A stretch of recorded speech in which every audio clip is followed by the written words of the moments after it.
من البات زخوانا نمجمار حليف النوي دونجي إلك حاسبك تفلت تخون من البات حجي أبي عسراتات عدم خوينكا أبي هوتكا قال ترقم زلو نقرن مسرح زنبرك عدل كم زملتك اسمعك خون ويون حجي أب سلاساتات عدم خوينكا كلهم مزان خان قرميت نبعاود كسقوم خلو نسخاقن أبزل خيط أتو كم زبالك ندحريت كم سترفك خوين يسمعك يخون ويدما أبي ربعاتات حمساتات عدم خوينكا بزعبة حلمخا بهجخا تمنيتك تحسب كلخا حدا زي قارص دمصي او وشط رأسخا كوينو نعخاس زقرومي حليفكايو الناباله يفرارحك يخون ولودي اتزبلت حلمخا تغدلو زغبا زنبر عمتات كم زحالفه اب هيوتكا بزح غزي خم زباخنكا حج مجمار ترغم زيبلو خم زخونه تسميعكا زفلت انت كوينو از زانتا زنعخاي مخنياتو زحج زنغركا زانتا ني حنت مرهاوت يتبحال ولا 42 عامت عده كساب تحنت زي تحاسبت قصبت تمص اتي زبلص معرافي وتا جينا خم زي جمره نغزا رسا ازيا خم زارغت نمجمار ازيا خم زدونغيت تحسب ناي زنبرت زانتاي كساب موداتا زانتا مساي صنح مخنياتو از حج تسمع زانتا اب عدمن تخولتاتن زلكا رديت وي امنت كقيرو يخيلي قدمي جن ابز channel حج تونكا سبسكرايب جبر نزا فيديو لايك هبا نام مقرب كافتوتخا يعرخت خازمادكا شير بمبال دما اكل تروط غبرم ابي هاجر كوينكا نزا زانتا تكاتاتل الله دما ابوتا كومنت غدفلي مرحاويت ولا 42 عامت عد سلسته قلعو خوينا مسبايا اب حنت عباي كتما تنبر زنبرت عديا امنا حساب سرح اكاونتانتينج تسرح خوينا كل سب رغي هيوت زبل عينت نابرا دما تمرح نبرت كوينغن لكع كم تخلو مبراهتو استولع جنكا ولا حدا سب زي بول غزا مرهاويتون اوشطا حيال بادونتي سمعا نبره كل غزي نغو اب قدم مستيات دويلا نمسلان كتري نتوم قدم 10 عامت زي نبره حجي اب زوريا انت زلو ناي عدم موسخ زملكتو مسمرات تستوعللهم اتي ببسمون زوسخ زنبره شيبت صغرا اندادرزت زخول عامتات بين تعذيرو معاسيه نبز عينت سب تغيره إلى مسكزا رسات حسب مرهاويت قدما من سنتا مالت وال 22 عامت كلا دراسيت كتكوني ديليتا نيرو نزا عبي دس بالحلمي كتحاسبو خلا طراي لباب تحغوس كاب نبورن لعل تهارم نبرت نسا نسبات لبوم زتنكف كمارامرو زغبر كم ون عالم بستفلي مقد خمزر إيواز قبر زانتاتات كتزونتون كتصحفنيو بهغا نيرو يخون انبر أبكبابي أزنبور سبات صحافتكو ገንዘብ አይረኽቡን እዮም ካብቲ ኹንነት አይተደሚ እንጀራ ዘብልዓኩም ያ ምስትመሃር ግን እትዘዋጸኪ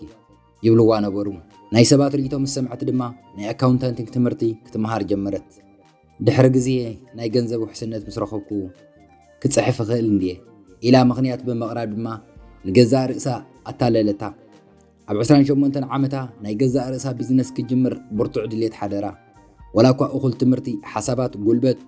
قرب ዝተዋህለ ለገንዘብ ተነበራ ኮይንግን እቲ ናይ ህይወት ሃለኽለኽ እቲ ኽራይ ገዛ እቲ ዝኽፈል ቀረጻት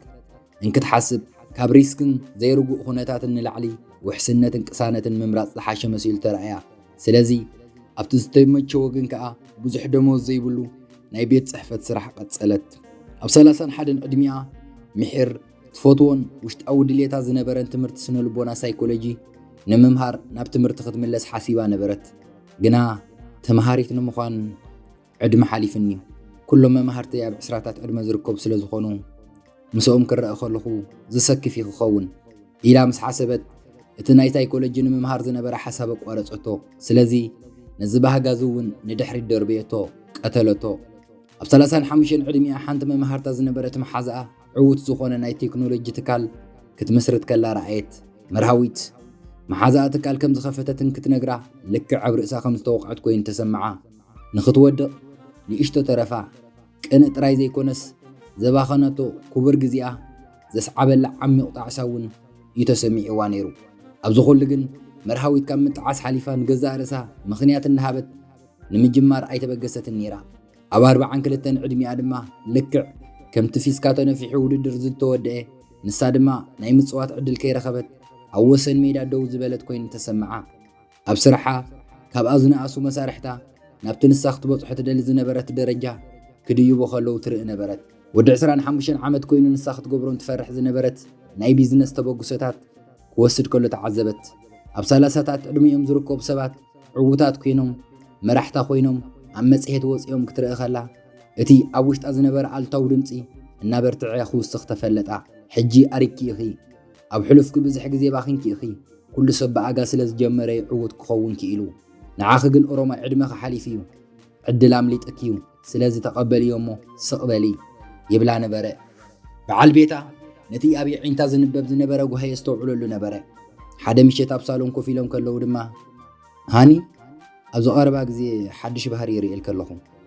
ገለ ክትገልጽዮ ዝኸበደክ ነገር ዘሎ ኮይኑ ይስምዓኒ ኣሎ ይብላ ብሻቁሎትን ብሓልዮትን እናጠመታ ንሳ ድማ ፍሽኽ ኢላ ደሓኒ ብስራሕ ስለ ዝደኸምኩ ጥራየ ኢላ ትምልሰሉ እቲ ሓቂ ግን ብስራሕ ዘይኮነስ እቲ ክጅምሮ ከም ዝደንጉየት ዝስምዓ ናይ ንእስነት ሕልማ ትምኒታ ከም ኣብ መንኮባ ዘንበረቶ ከቢድ ጽዕነት ኮይኑ ስለ ዝኸበዳ እያ ድኻም ዝስምዓ ነይሩ ሓደ ምሸት መበል 42 ዕለት ልደታ ንምጽምባል በዓል ቤታ ንእሽቶ ውራይ ኣዳለወ ኣዕሩኽታ መሳርሕታ ምስ ፍሽኽታኦም ህያብ ሒዞም ኣብቲ ውራይ ተረኸቡ በዓል ቤታ ካብቲ ትፈትዎ ድኳን ቸኮላታ ዝመልኦ ዓብዪ ኬክ ከምጸላ ኩሎም ሰባት ተንሲኦም ኣብ ዙርያ ተኣኪቦም ሃፒ በርስደይ ኢሎም ክዝምሩላ ከለዉ ክትስሕቕ ፈተነት እንተኾነ ግን መርሃዊት ነቲ 42 ሽምዓታት ዝነበረ ኬክ ኣብ ቅድሚኣ ምስ ኣቋመጠት ገለ ሓዘን ኣብ ውሽጣ ተሰሚዕዋ ሰሓቕ ከይጸንሐ ተሰወረ ነተን 42 ሽምዓታት ክትርኢ ከላ ኣብ ኣእምሮኣ ሓሳብ ዝመጽእ ዝነበረ 42 ዓመት ማለት ናይ ህይወተይ ልዕሊ ፍርቂ ዕድመይ ድሮ ሓሊፈሎ ማለት እዩ ኣብዚ ኩሉ ዓመታት እንታይ ሰሪሐ እንታይ ዘፍረኽዎ ቁም ነገር ኣለኒ ዝብል ነበረ ሽዑ መርሃዊት ንሓንቲ ሰከንድ ይቕረታ ሓቲታ ናብ ሽንቲ ቤት ከደት እሞ ማዕጾ ዓጽያ ኣብቲ ባይታ ኮፍ ኢላ ድማ ድሕሪ ብዙሕ ዓመታት ንመጀመርታ ግዜ ክትበኪ ጀመረት ንብዓታ ተራ ንብዓት ዘይኮነስ ንዓመታት ዝተዋሃለለ ብሰንኪ ዘይተጋሃደ ባህጋን ዝመጽ ዓሚቕ ጣዕሳኒ ነይሩ በቲ ክትኮነ ዘይከኣለት ደራሲት ናይ ምዃን ሕልማ በኸየት በቶም ዘይጸሓፈቶም ዛንታታት በኸየት በቲ ክጅምሮ ዝነበራ ግን ዘይጀመረቶ ቢዝነስ በኸየት በቲ ክትኮነ ትኽእል ዝነበረት ሳይኮሎጂስት በኸየት በቲ ኣሪኪ ኢኺ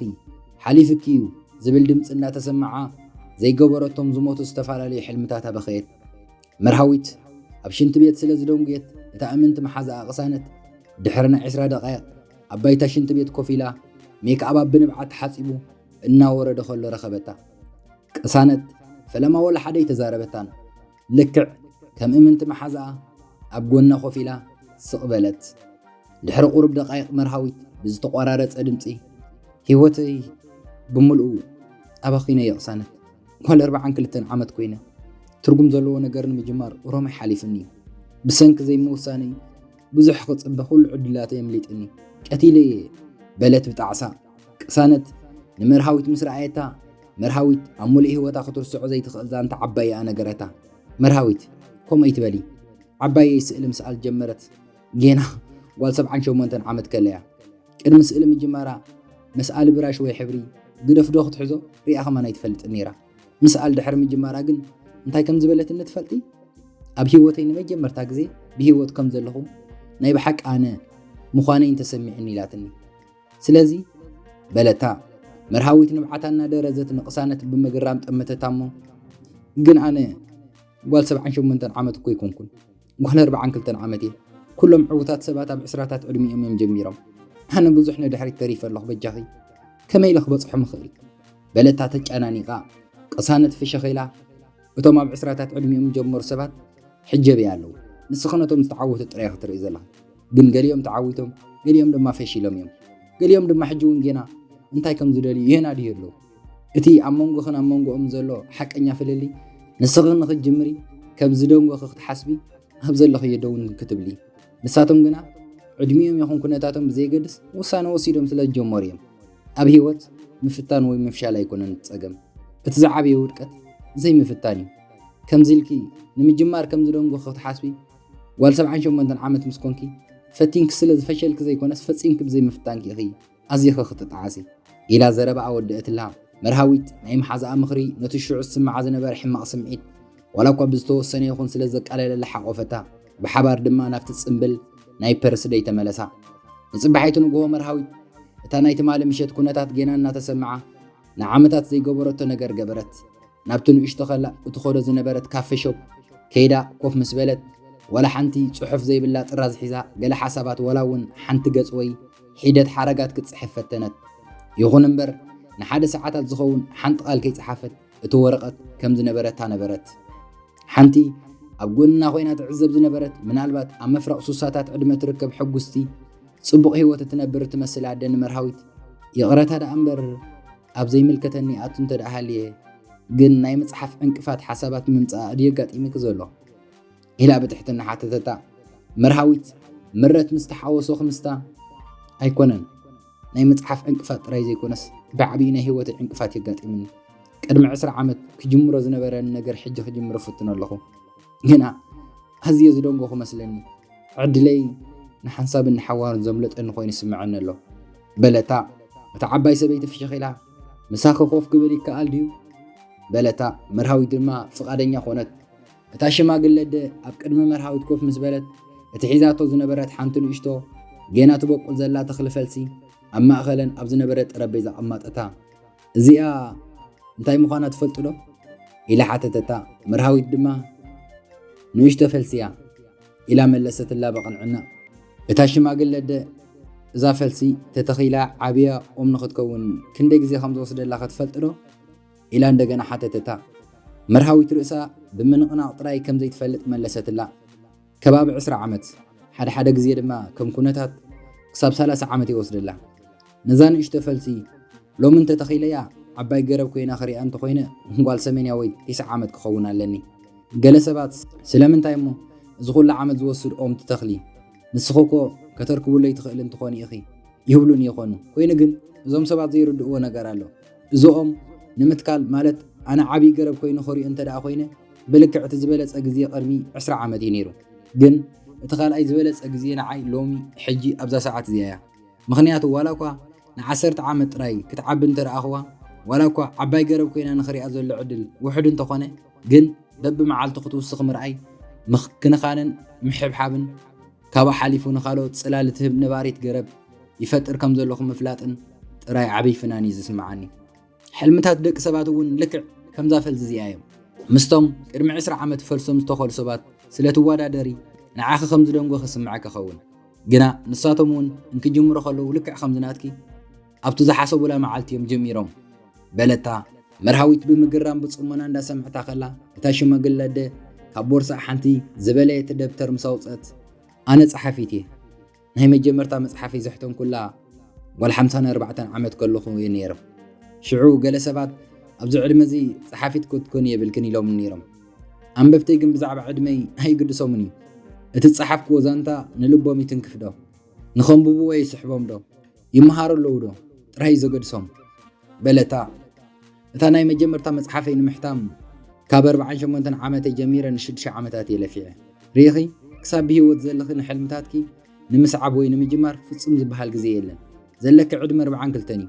اب 40 كلتن مجمار مالت اب قرمي خجينا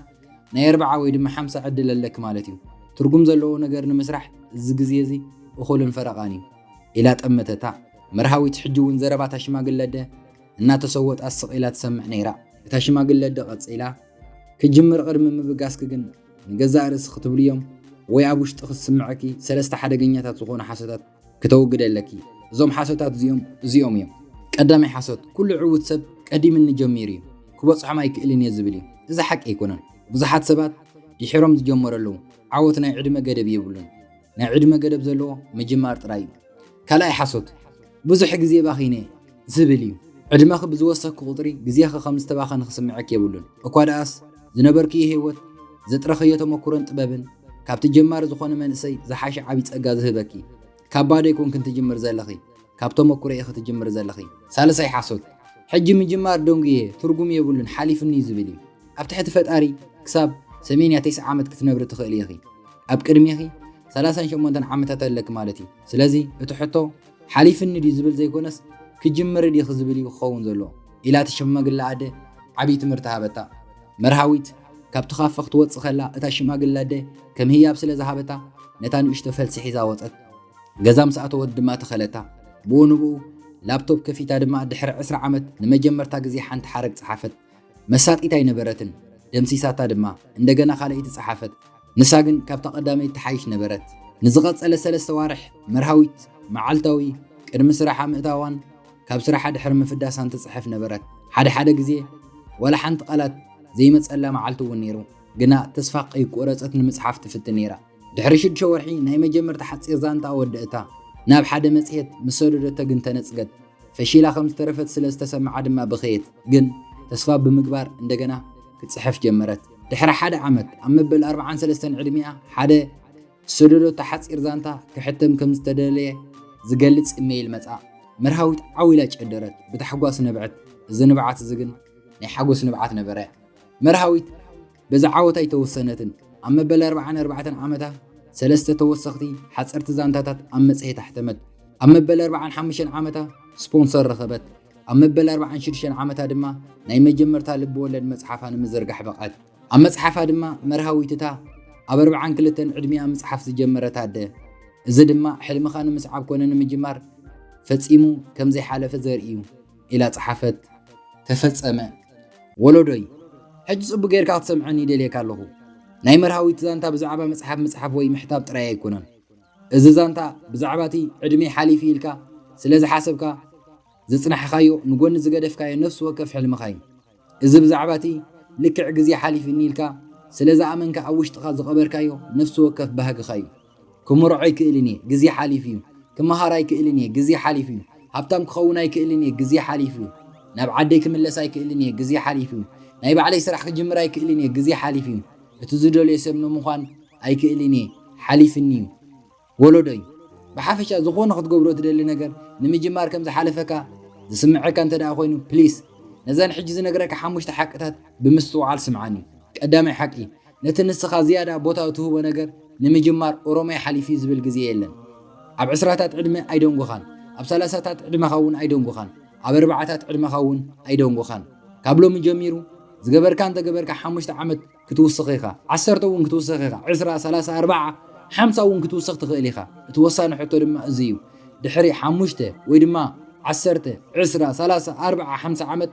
ናብ ሕልምኻን ሸቶኻን ዝያዳ ዝቐረብካ ዲኻ ክትከውን ትደሊ ወይስ ኣብ እንተ ዝጅምር ነይረ ዝብል ጣዓሳ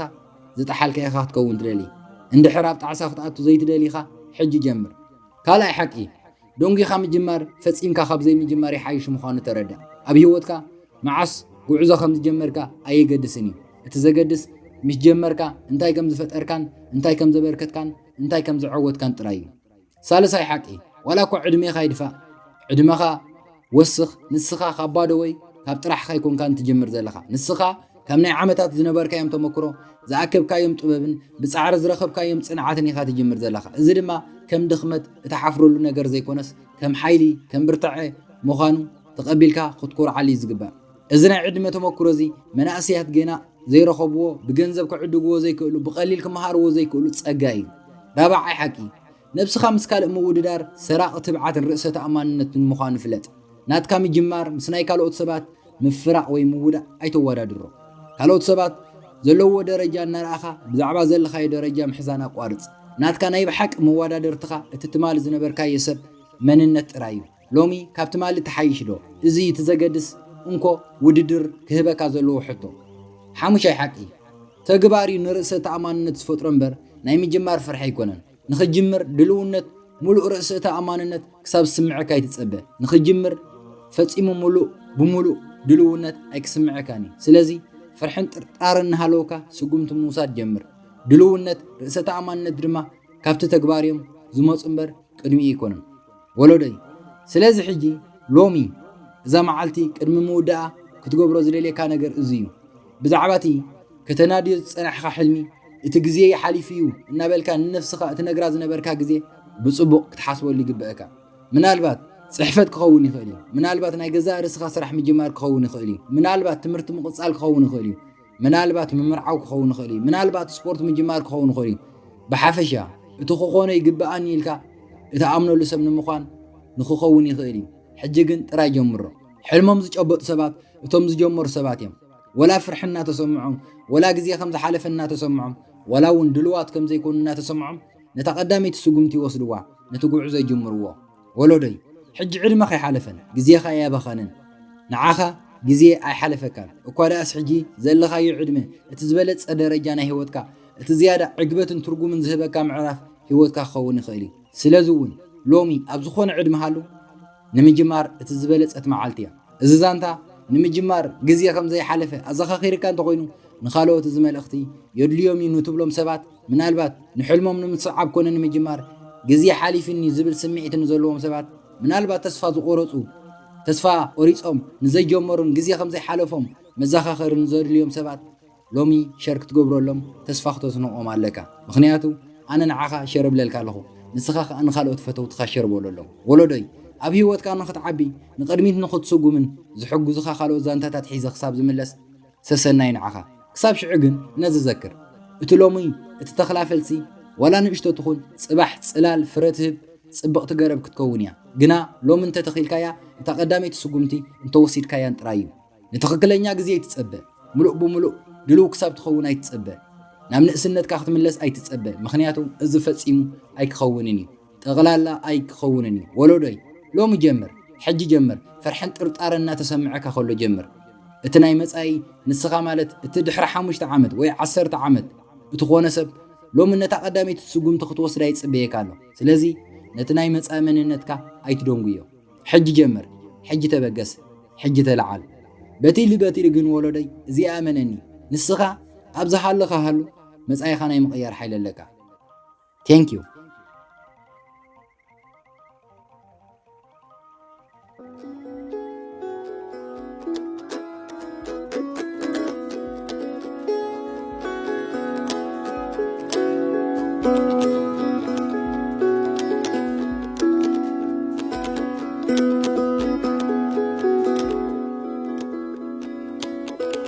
أنت عباي ورحي بزحات كواخبتي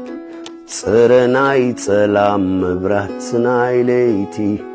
شفان عيني غنتي توم زوجدون سلمات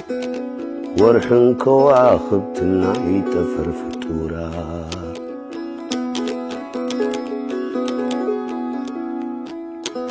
أي مستبرانو كرتم تفتاوي سلمات ناي سماي تفترو بحرياوي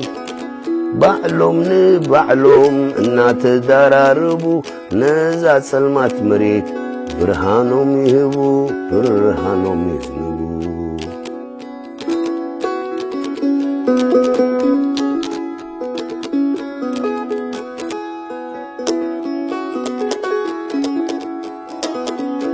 حد جزيت سلام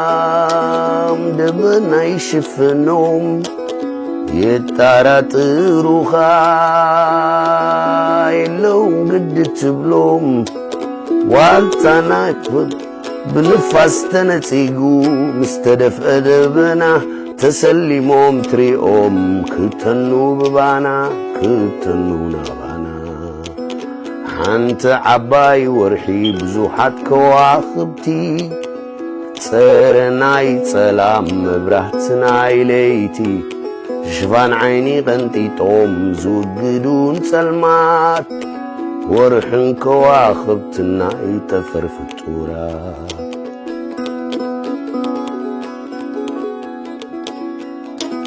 ورحن كواخبتن مبرهتناي سورا ناي زازبادمت مريت